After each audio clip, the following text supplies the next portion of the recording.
તો ફ્રેન્ડ જો અહીંયા પોણા 7 વાગી ગયા છે, બહુ બધા આટા માર્યા। આમ જો ઘઉં બધા પાકી ગયા, અડધા તો અમે કાઢી નાખ્યા છે। જો આમ થપ્પો પડ્યો છે।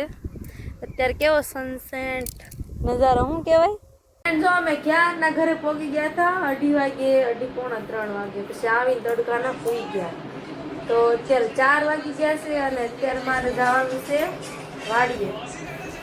વાડીએ જવાનું છે માઢિયા। તો કન્ટિન્યુ રહેજો, આવશે મજા। હાલો, અમારા પાસે ગાડી નહોતી ત્યાં માયાબેન ગાડી દેવા આવ્યા। બોલો કેવા ડાયા છે કે નહીં। હાલો જવાનું છે ત્યાં જો ગાઈ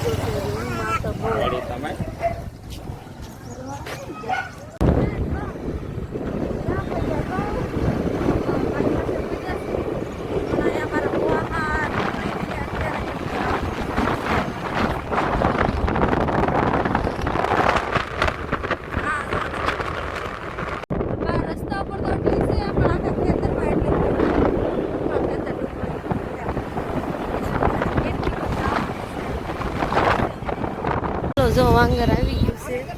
ગામમાં ગળતા જ પેલા મંદિર આવે, પછી અંદર ગામમાં જવાય।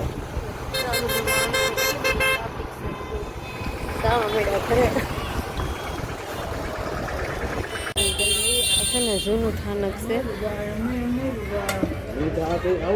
ફ્રેન્ડ, રોમ ઉડે છે।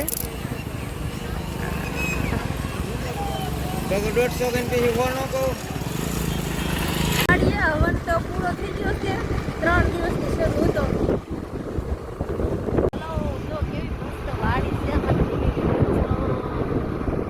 વાડીએ જવાનું છે મોટા માળવા, અને એવું નથી અમારા ભાઈ છે ને માથા વાગી છે થોડું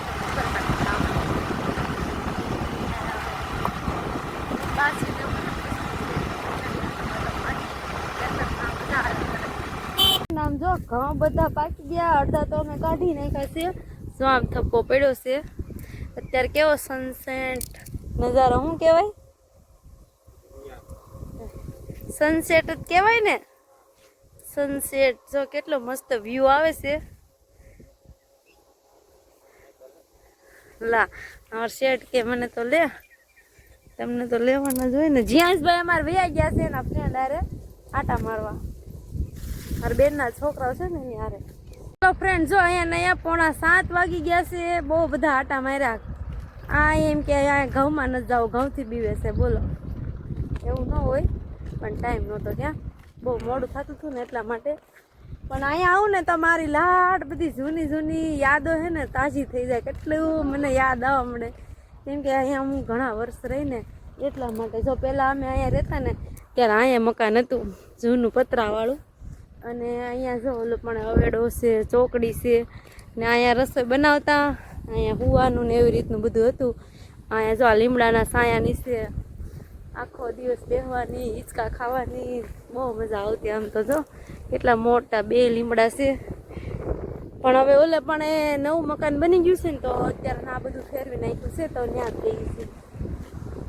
બહુ મજા આવે અહીંયા।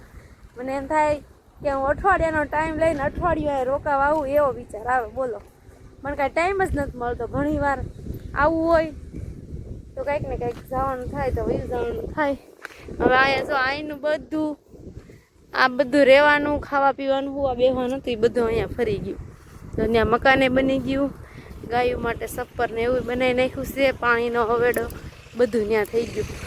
ને અત્યારે તો આટલી સુવિધા થઈ ગઈ ને કે રસોડામાં તે ગેંડીમાં નળ શરૂ કરીને એટલે નર્મદાનું પાણી આવે। અને પહેલાં તો અમારે અહીંથી ક્યાંય આઘું આઘું પીવાનું પાણી ભરવા જવું પડતું, કવામાંથી હિંચીને લાવવું પડતું। અત્યારે સારું છે, અમે પાણી ન આવ્યું હોય ને તો માલને પીવરાવા હાટું છે, ઢોરને પીવરાવા હાટુંથી ને બીજેથી પાણી વેવીને લાવતા।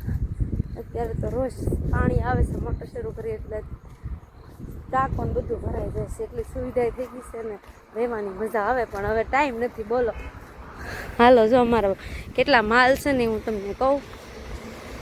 2 ભેંસું છે ને 2 થી 3 ગાયું છે। અત્યારે તો એટલા જ છે, કેમ કે મારા જે બા હતા ને એક્સપાયર થઈ ગયા ને ગયા વર્ષે, એ પછીના અમે બધા માલ કાઢી નાખ્યા। નકર અમારા વાડીએ 14 થી 15 માલ હતા, પણ હવે અત્યારે નથી। આમ જો અમારા જીયાસભાઈ ક્યાં છે, છત ઉપર જો બેઠો તે જરો ધાબે બેઠો છે ફોન જોવે છે એ જાય એમ તમને લાગે ત્યાં ટ્રેક્ટર પડ્યું છે બીજું ટ્રેક્ટર ક્યાં હોય ખબર નહીં 2 ટ્રેક્ટર છે હાલો હવે અમે જઈ ઘરે બધા વિયા ગયા છે કાલેશ્વર મહાદેવનું મંદિર મસ્ત થઈ ગયું અમે અહીંયા જો પાણી ભરવા આવતા બોલો આ મહાદેવને બાય બાય ટાટા કરી હવે અમે જઈએ મારા ઘરે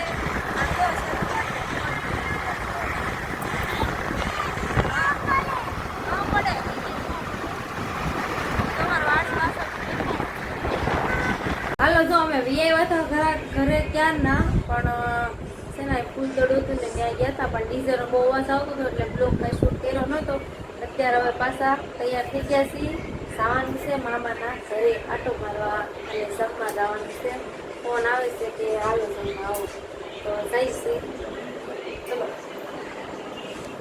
આવી ગયું જ્યાં છે આવ્યો છે એના મામાના ઘરે હું આવી